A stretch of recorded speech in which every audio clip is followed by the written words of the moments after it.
What is tactical empathy? Welcome to my series called Think Like a Designer. This is the Creativity Cure podcast with your host, Bethany Joy.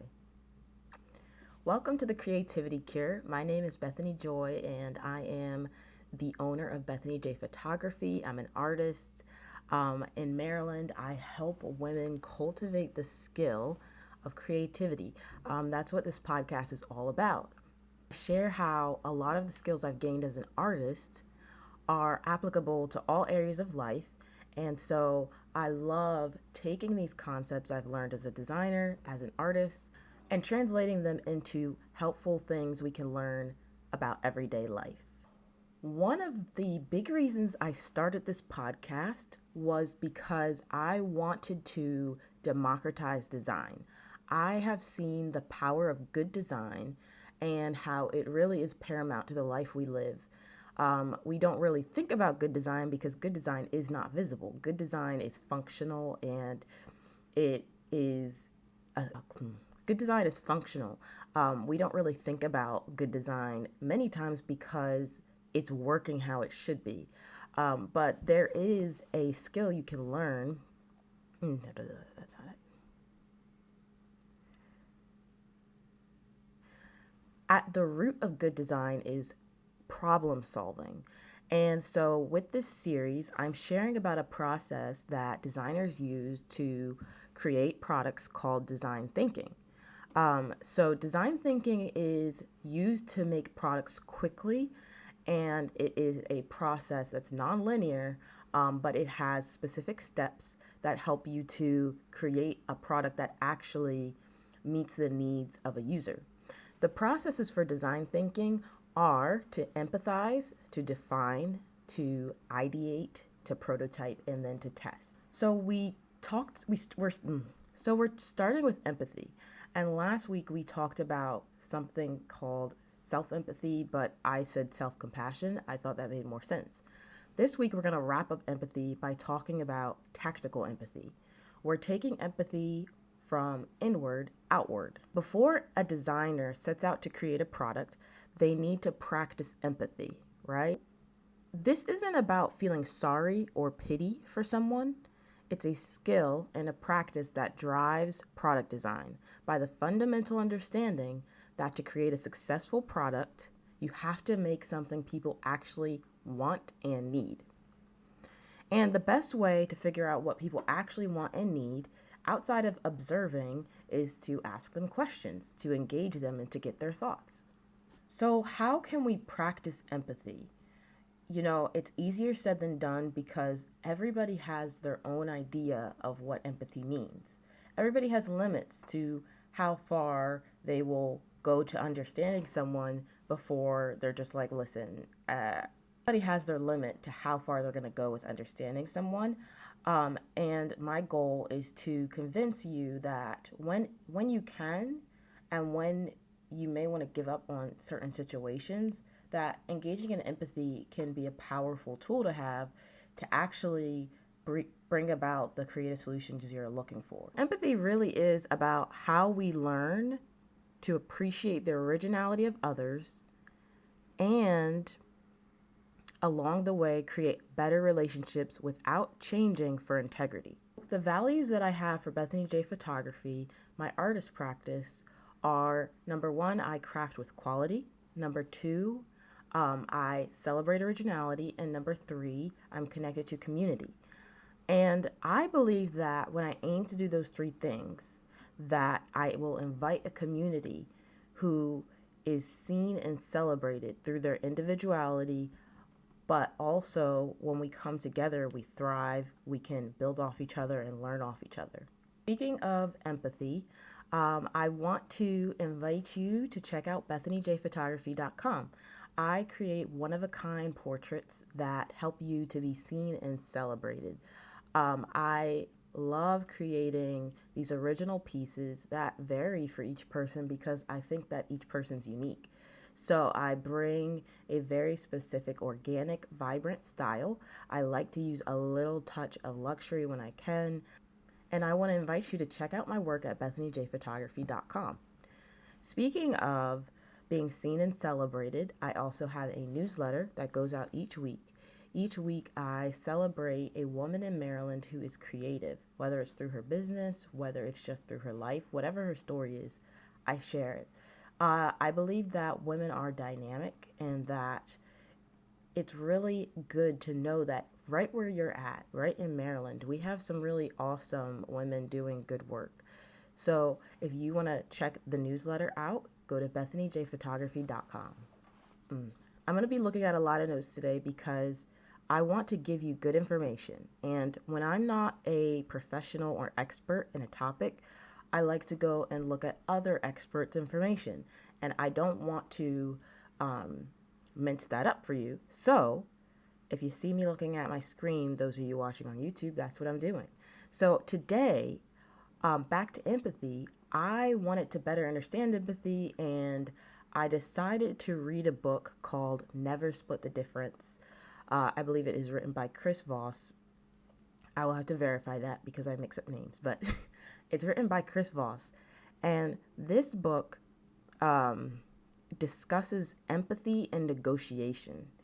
In fact, empathy is the backbone of negotiation because to come to a solution, you need the other person to fully be there and cooperative. So this idea of engaging in empathy first to invite someone's creativity, to invite them back to a safe place, allows them to be in the problem-solving mood, whereas when we don't feel listened to, we don't feel heard, we tend to be very oppositional. So he calls this whole concept, he says this is listening as a martial art, balancing the subtle behaviors of emotional intelligence and the assertive skills of influence to gain access to the mind of another person. Not in a passive way, it's the most active thing you can do. And he also calls this whole concept tactical empathy. So empathy comes down to the skill of listening.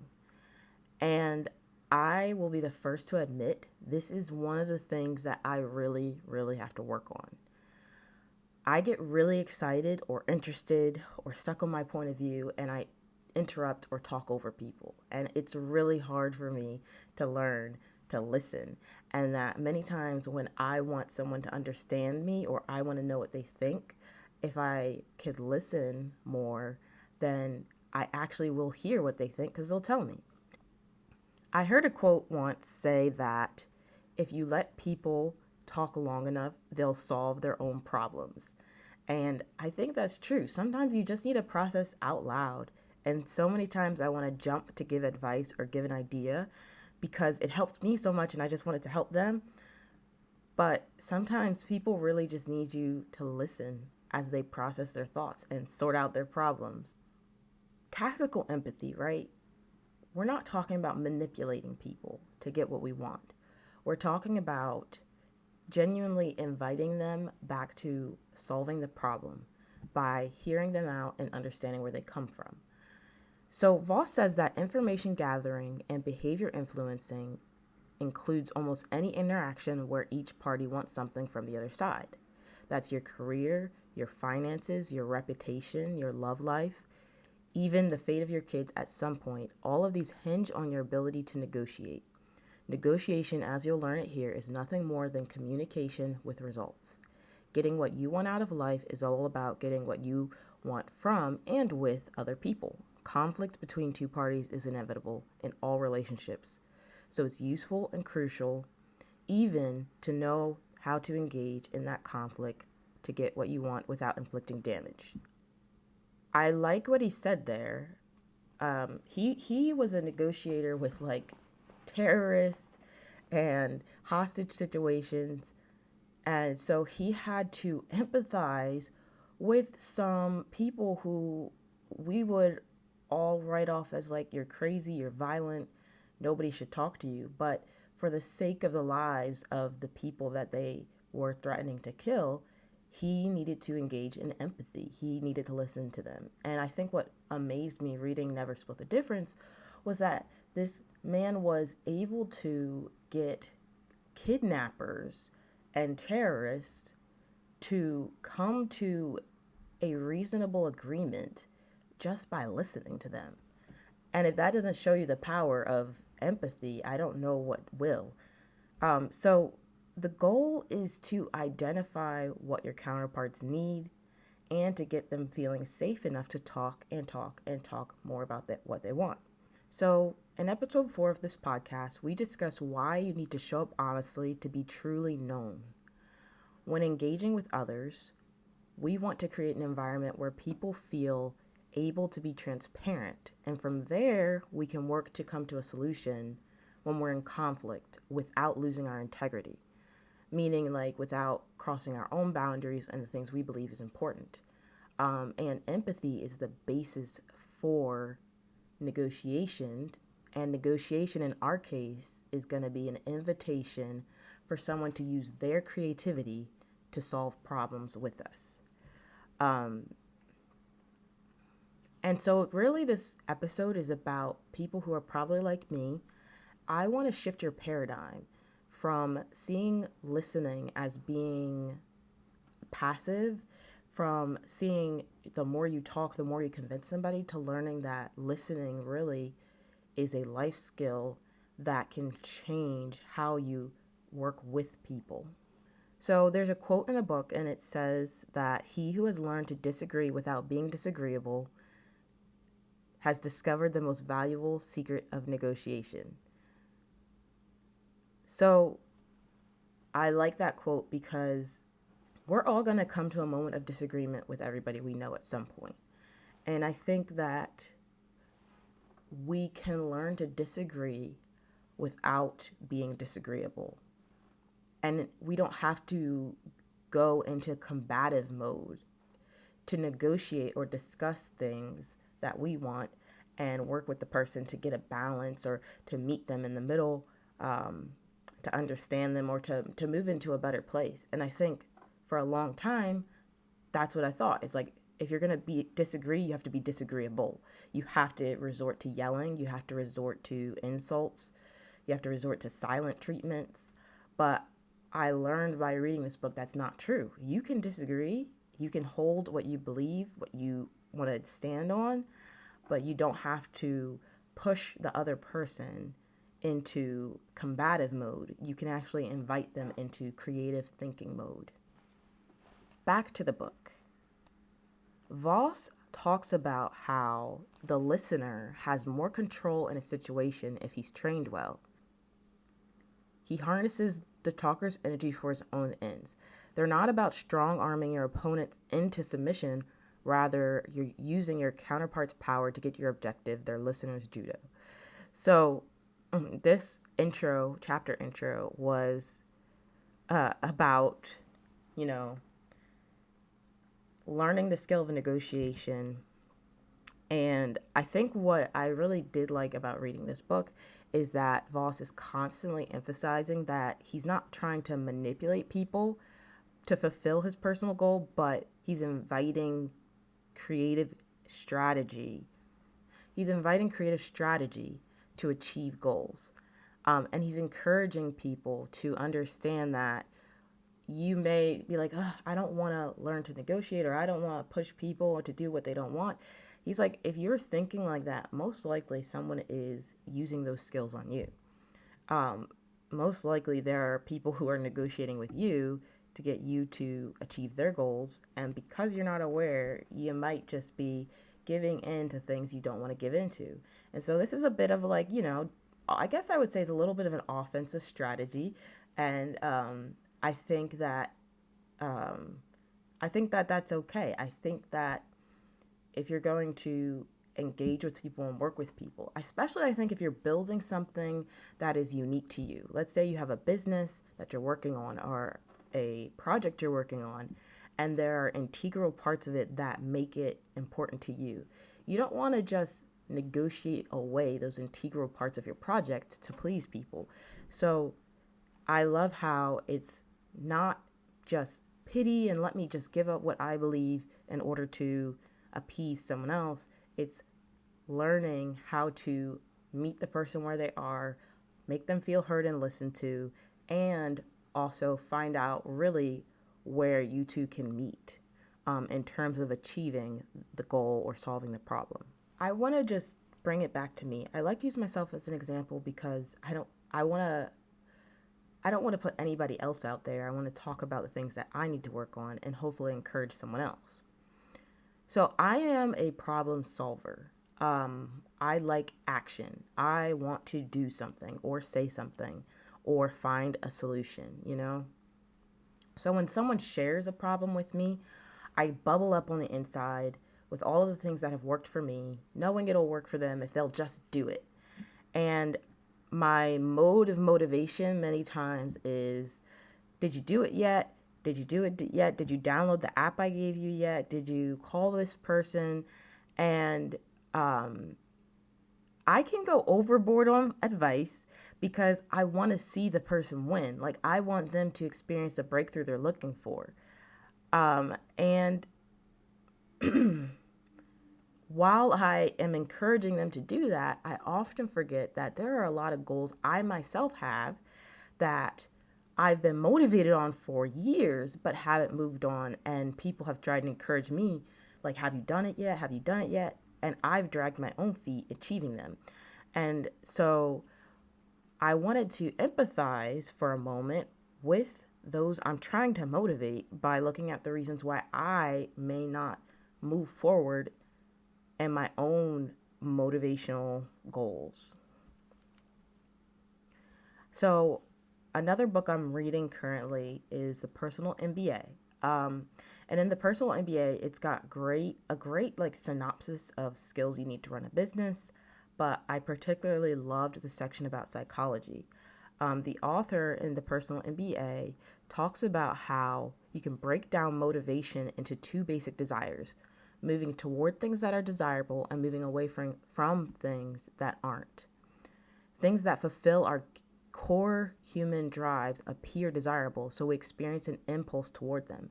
And things that appear dangerous, scary, or threatening are undesirable, so we have an impulse to move away from them. He says that motivation is an emotion and it's not logical. It's not a rational activity. Just because your forebrain thinks you should be motivated to do something does not mean you'll become motivated to do the thing. So very often, he says, mental stimulations, patterns, conflicts, and interpretations are hidden in the midbrain, and they can get in the way of making progress toward what we want to accomplish. As long as there are move away from signals being sent, you'll have a hard time feeling motivated to move toward what you want. So he says, in the same way, you can't motivate other people by yelling at them to work faster, like a drill sergeant. You can't motivate them to comply by threatening them. You just might get a temporary compliance that really, You'll get temporary compliance, but as soon as they can, they're going to move away from you. But what you can do is eliminate inner conflicts that propel you to move away from your potential threats, and you'll find yourself experiencing a feeling of motivation to move toward what you want. So I read this to say that when we are combative with people, when we are trying to force them to do what we want, when we are demanding of them to do what we want, we're not helping them resolve inner conflicts. We're not really understanding why they may not want to do things or why they aren't motivated. We're just pushing them to move away from the situation. But when we listen to others, we invite them to work through those inner conflicts out loud, sometimes, maybe internal. We just give them the space to do that. And with empathy, when they understand that, okay, you're not here to just combat me, you're not just here to strong arm me, we invite a environment where people can be creative and problem solve, and they become motivated to solve the problem that we both need to solve. So that's a lot, right? That's a lot I just read. That's a lot that I just read. And so I want to take these ideas I've been talking about and pull them into practical application. So, practically, how can we empathize with others and invite the spirit of creativity when it comes to conflict and solving problems, when it comes to having to work on projects together, when it comes to needing to have better unity in our households? How can we invite creativity and invite their problem solving so that instead of fighting each other, we're working together? So I'm going to go back to Never Split the Difference, where Voss gave great practical ways that we can use listening and empathy. And after each point here, I have added my own thoughts to it because I didn't want to just read the quotes. I wanted to make sure that I put a unique spin on it for you guys. So the first thing that Voss says, he calls it listener's judo, which is fun. You should really go read the book. Don't try and force your opponent to admit that you are right. Aggressive confrontation is the enemy of constructive negotiation. So you're going to face someone you clash with, and you're going to need to collaborate. I feel like this really is seen in the work environment. You're going to have to collaborate with people who maybe you personally wouldn't work with, but you don't really have a choice. Or I feel like, especially in the design world, you work with clients and you don't always have a choice to work with them the way you would like. So it becomes a necessary skill to figure out how you can come to an agreement when you don't agree. And so he says to avoid the power struggle by forcing them to admit you're right. You might get a verbal yes, but it's most likely just to appease you. You don't want a fake commitment. You want an authentic yes. So why I like this is because I've worked with design for years. And sometimes when, I might have an idea and I present it to the client, they, especially if they're not really sure about their own design opinions, they might kind of give me like a, yeah, that looks good. And I can take the word of them saying, yeah, that looks good as, okay, let's move forward. But many times if I watch their reaction, I see the hesitancy. And that's when, instead of jumping forward with the idea I like, I need to stop. And instead of just being like, yeah, I know I'm right, I know this design looks good, let me figure out what's unsettling about it for them. Why aren't they 100% giving me a yes? And so stopping, even when you feel like you have a yes from somebody, but their actions don't match that, they kind of give you a, okay, it's not an enthusiastic yes. Help them by asking them why that is. What is the inner conflict that they're thinking about in their mind?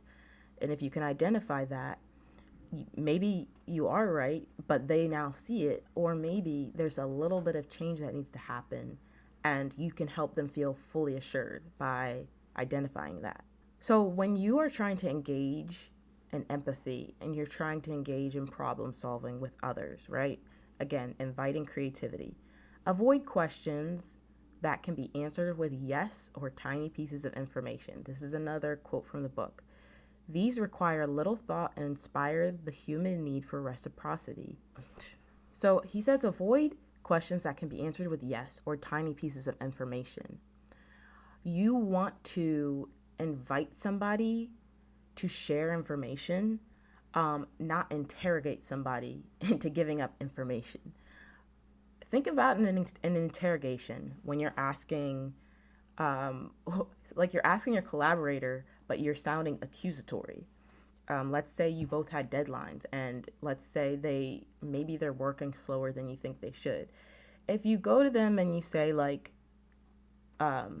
you were supposed to have this done yesterday, what's taking so long? You're probably going to get a very pushback answer because they're going to immediately be defensive. You could also go to them and say like, how can I help you finish for the deadline? Or like, could you share with me your process towards meeting the deadline? And then in that way, you're inviting them to solve the problem of getting the work done, but you're also not immediately putting them into interrogator mode. You want them to collaborate.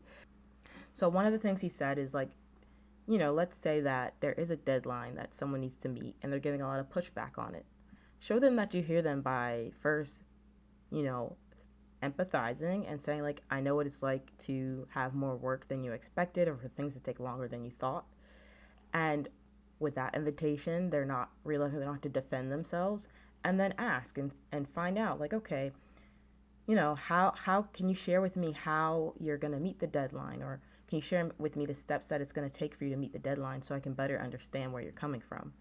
And that way you create a completely different environment for that person and for yourself. Another thing that he says to do is to practice empathy. We can ask calibrated questions that start with how or what. I just did an example of that. By implicitly asking the other party for help, they will give the other person a feeling of control. So when someone feels like they are in control, they feel more at ease to speak and share. So this book was focused on negotiations, so it's very much about kind of going in with strategy, especially at like in a business sense. But I'm really focusing on ownership of our lives and our responsibilities. So what I took from this part where he's saying like, ask the party for help and it gives them the feeling of control. I think that if we learn to be confident in what we need in a situation where we need the creativity of others to solve our problems, we want them to feel safe.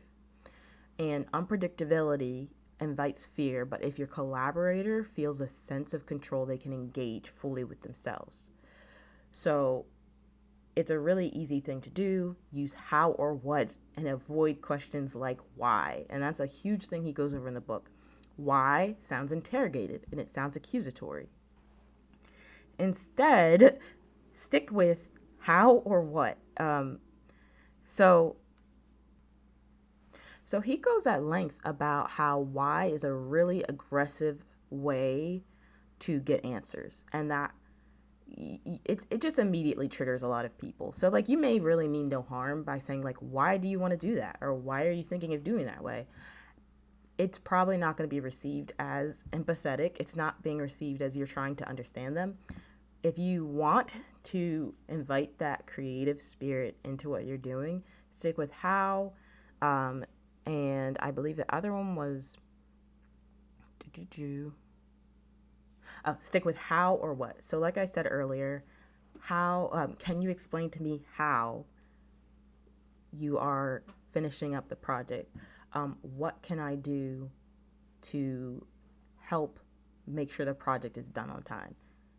Versus why are you so late getting the project to me? You see the difference.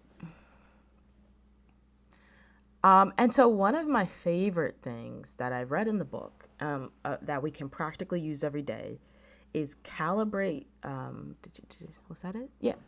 Calibrate your questions. He says this again, but I loved that he says invite others to solve your problems. Now, the reason I think this is great, it's not about like, oh, let me just push off my responsibility onto other people.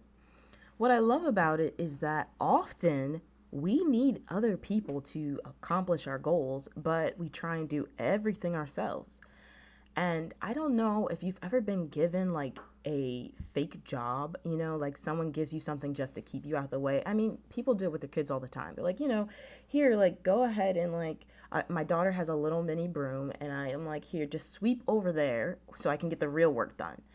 And as an adult, I am well aware when someone gives me like the busy work or the work that, so I just feel important, like manager of the front desk. It makes me feel really silly. I can't stand it. So my thing is that oftentimes people want to be a part of the solution. They want to be wanted. They want their expertise to be asked for. And you can really improve your communication, learn about people by inviting them to solve your problem. And so what I like to do when I feel like I have a question and I don't get clarity, I'll say like, especially if I'm doing design and someone says, hey, I want a logo. and it's almost like they're leaving me to solve the problem, but I don't have all the information I need. I send it back to them and I invite them into the process. Hey, can you give me 10 words that describe the logo you're looking for? And until I get the answer I need, I keep asking them to solve the problem, because the truth is they need to clarify what they want before I can deliver it. When I don't practice this, I design something for someone, say it's a logo, I give it to them and they say, something about the color's off. Could you make it a little bit bigger? Can we try this or that? And that ends up not really being beneficial because they're not being asked the right questions and I'm not giving them what they want. So I love when he says, invite other people to solve your problems. This works well many times. And I would invite you again, read the book. It gives way more detail than I am. So I am really starting to try and put into practice asking how and what. So, for example, at home with my daughter, when she doesn't want to do this or that, instead of saying like, why would you make a mess? I ask, how can we clean up the mess? Or instead of, why are you doing that? I ask, what can we do instead? So that's just a small example of how you can use these questions to engage. And I will say that now, when I engage with her and try to understand her curiosity, I get much better results than when I'm like, why are you doing this? I still say why, but I feel like that's normal, but I'm learning. That's my point. So practically, he says, bite your tongue when you're attacked in negotiation. Pause and avoid angry emotional reactions. Instead, ask your counterpart a calibrated question. Solve problems, not people. So unless you're a personal coach, solving people by forcing them to do what you want is exhausting, and it's not productive. So when we have empathy and we understand other people's needs, we can. When we have empathy and understand people's needs, even more so when they get angry and upset, we keep ourselves on course to solve the problem, and then that way we don't get drawn into someone else's side issue.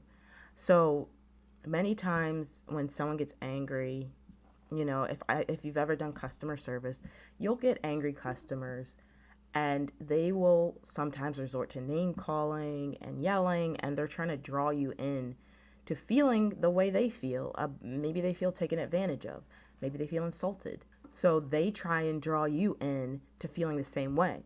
The truth is that I can't spend my whole day with you being upset, but I also don't want you to feel like you're not being heard. So what I can do is not fall into the same pattern of being angry and throwing insults. I can say, listen, I understand you're upset, and I hear you. And I've even had times people don't want to hear I'm sorry or apologies or excuses. They feel like they're being brushed off.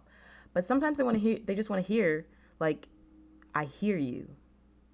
I hear you. Okay, here's what we can do. And so it's really tempting to want to go off on people, but you're just going to burn bridges. And routinely burning bridges, I guess the way I like to think of it is this. The base level you set becomes your norm. And what I mean by that is, when you engage with conflict with people, you immediately go to 10, you're immediately cussing them out, you're immediately ready to fight, you're immediately talking about them, you're immediately getting messy. Like, if that's your base level, like, that's going to become your life. You're always going to have to be in that mode with people.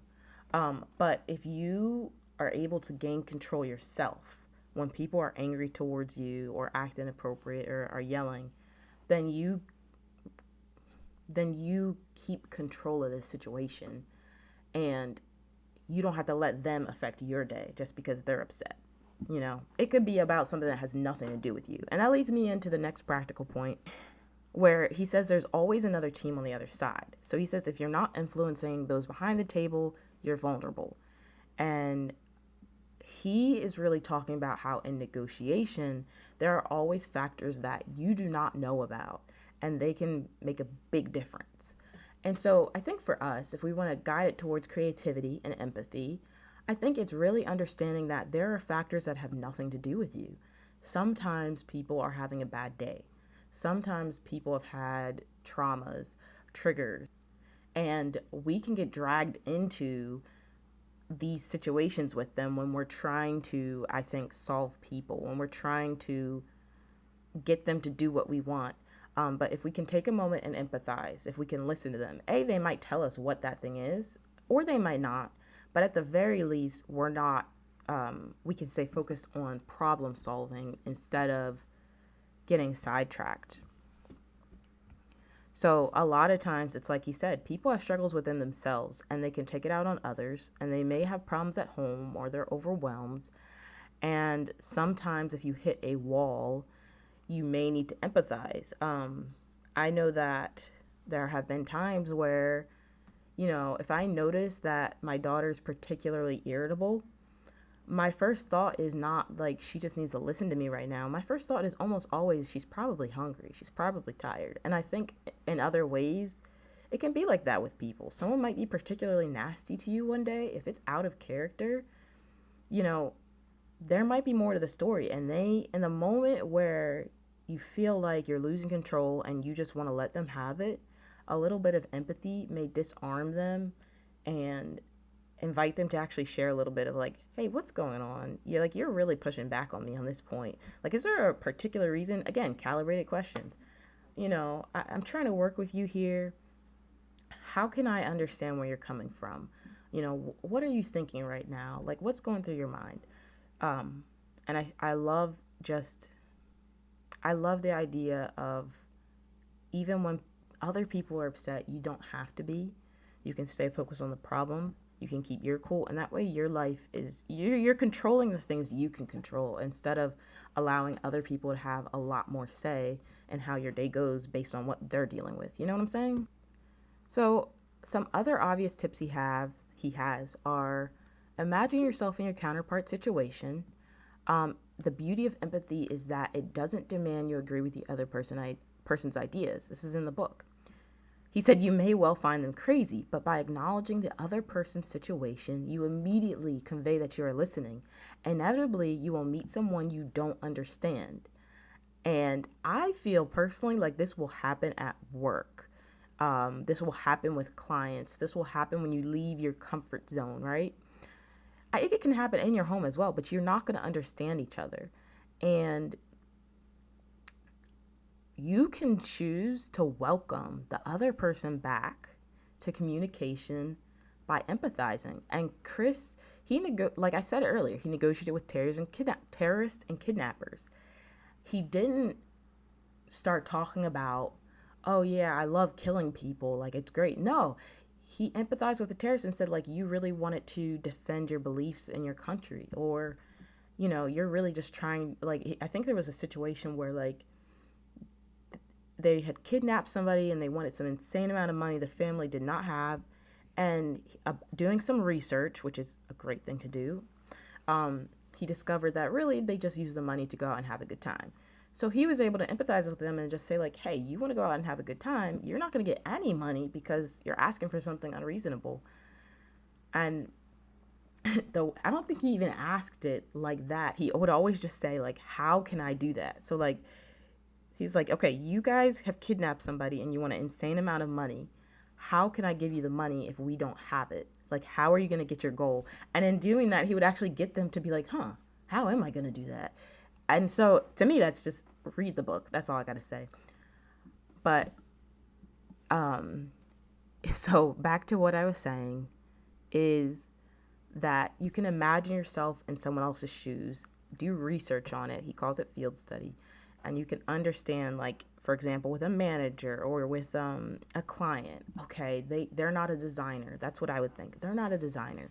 They don't understand what symbols mean. They just want to feel truly represented in their brand. And maybe they're a bit nervous because this is their first time. I can put myself in their shoes and I can bring them back to being able to actually communicate with me rather than just, like, rejecting all the designs I send. You know what I'm saying? So far, I did a whole bunch of practical tips for this one. It was just too much good stuff. So you just have to replay this to really get it. So we just talked about field study, imagining yourself in someone else's shoes. Another thing he says is that the reason why counterpart won't make an agreement is usually more powerful than why they will. So you can focus first on clearing those barriers to agreement. So by avoiding the negative, you actually give more credence to it. That's what he says. A quote I've often heard is shame eats secrets for breakfast. And so the secrets are what drive otherwise rational people into survival mode. People don't want to lose. So one tactic he uses that I think is great is that he will actually name the thing people are afraid of. People are afraid of looking stupid, or people are afraid of being taken advantage of. People might think you're a scam artist.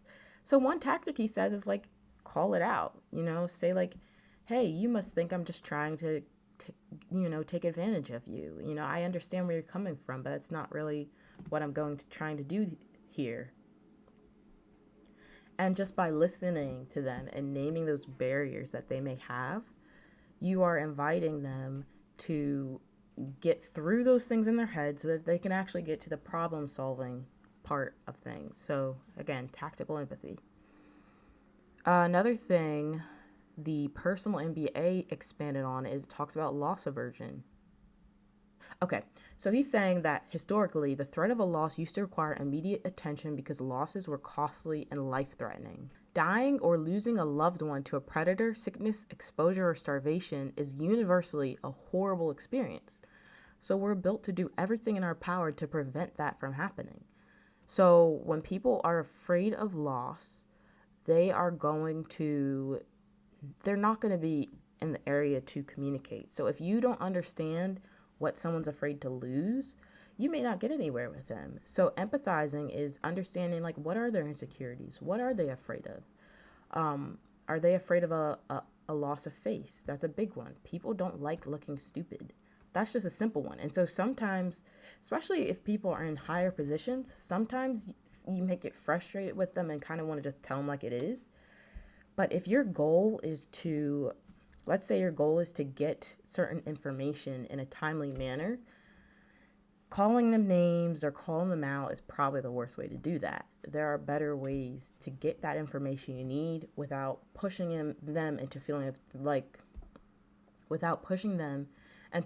like they are losing respect or dignity. I mean, you'll hear like sometimes all people have left is pride, and forcing them to say or speak or act a certain way will often push them to defend their pride.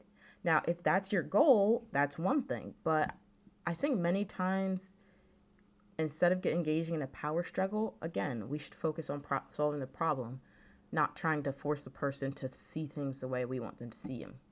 Sometimes they come around and sometimes they don't. But a power struggle usually is not the best way to get someone to see your side.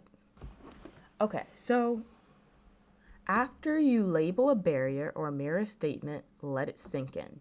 Don't worry, the other party will fill the silence. So if you've ever done any kind of outreach or calling, they teach you to wait for a response. Count to 3 before you say something. Sometimes people are just thinking and processing. And I find this really hard because silence can be so awkward. It just can be. And it can make me uncomfortable. But I have learned that if I at least count to 3, if someone has something else to say, they will say it. So this is a good practice for everyday life. Count to 3. When you ask someone a question or when you're looking for a response, he says after labeling a barrier. So you might say like, hey, you must think that I'm taking advantage of you with this deal. Like, you don't think it's fair. How can I put you at ease? And then instead of launching into all the reasons why you think your deal is fair or why you think you're right, just wait and be quiet. Fill the silence. Like I think he said it earlier, bite your tongue when someone reacts, very angry, but also when they just need to think, when they just need to process, just give them the space to do that. And most people will fill the silence. and they will respond, and that will actually give you more information than if you had just kept talking. So I want to just wrap it up, and I want to just say that when it comes to empathy, remember that you're dealing with people who want to be appreciated and understood. So use labels to reinforce and encourage positive perceptions and dynamics. That's, again, a quote from the book. So if you don't remember a lot of the things I reviewed today, just remember that everyone wants to be understood and heard. And empathy is getting context to invite others to use their creativity to problem solve. So you're just seeking to understand first before you can be understood. And in that, there's so much power. And again, I'm not talking about being manipulative. I'm not talking about lying or, convincing people to get things they don't need. I'm talking about the fact that many times you need other people to collaborate to achieve success. If you're in a home, you need your partner, like you need your husband or wife. You need your kids, like you need your whoever lives with you, like you need to work together to get things done. And if you want to do it the combative way, I feel like everybody probably has done this. You can go for the yelling, you can go for the accusations, you can go for the, manipulative tricks, or you can use negotiation. You can be honest. You can seek to hear them out, seek to work with them, and maybe in that you find a more peaceful way to reach resolution. That's all I have. I know this wasn't as succinct a list, so maybe I'll go over them one more time real quick so that in case you don't have time to re-listen. So let's see. Here's how we can practically listen and ask questions or empathize and invite a spirit of creativity. And I have to hurry up because Sanai's crying. She's ready to get up. So the first one, don't try and force your opponent to admit that you're right. Avoid questions that can be answered with yes or little pieces of information. Invite someone to reciprocate with good questions. Ask calibrated questions. Don't ask questions that start with why. Calibrate your questions to point your counterpoint towards solving your problem. Bite your tongue when you're attacked in a negotiation. Pause and avoid angry emotional reactions. Instead, ask a calibrated question. Solve problems, not people. There's always a team on the other side. There's always something going on in people's lives, and it may not have to do with you. Remember that. Imagine yourself in someone else's shoes and understand that the reason someone's not willing to come to an agreement is often more powerful than why they will come to an agreement.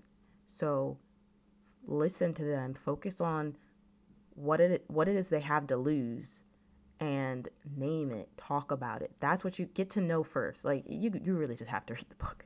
Anyway, yeah. So get to why people don't want to make a deal, or in the case of empathizing, understand what people don't want to lose.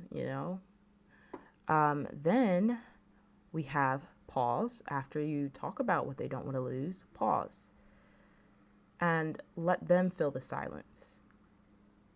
Label their fears, list the worst things that could happen, and work with them through those conflicts. Finally, remember you're dealing with somebody who wants to be appreciated and understood. So that was kind of the run through. Again, that was Never Split the Difference. Highly recommend the book. I also am currently reading the Personal MBA. Next time, we're going to dive into some of the next steps of design thinking. Thank you for listening. Remember, this series is about how we can use these steps designers use to solve problems to work in our lives. We started with empathy. We talked about how we need to have empathy for ourselves or self-compassion. And then today we talked about conflict resolution with other people, using empathy when it's hardest to use it, right? So I hope this was helpful. Again, I think it would be even more helpful if you read Never Split the Difference for yourself or read the Personal MBA for yourself. And if you have ideas on conflict resolution, empathy, tactical empathy, or any ideas about negotiation you want to share, please visit BethanyJphotography.com, click contact, and let me know. Better yet, join the newsletter, and you can actually submit questions and ideas for the podcast. I would love to hear from you. Thanks for joining me. We're going to keep practicing. Listen to this podcast on Spotify or Apple by searching The Creativity Cure. Tell your friends about it. And you know what? Tell your friends about this podcast. Share with them something that helps you. And let's all invite each other into the creative mode. Let's all invite each other to start solving problems so that we can create some amazing things together. Thanks for joining me today. I am Bethany Joy, and this is the Creativity Cure podcast. See you next week. Or actually, see you in 2 weeks. Bye.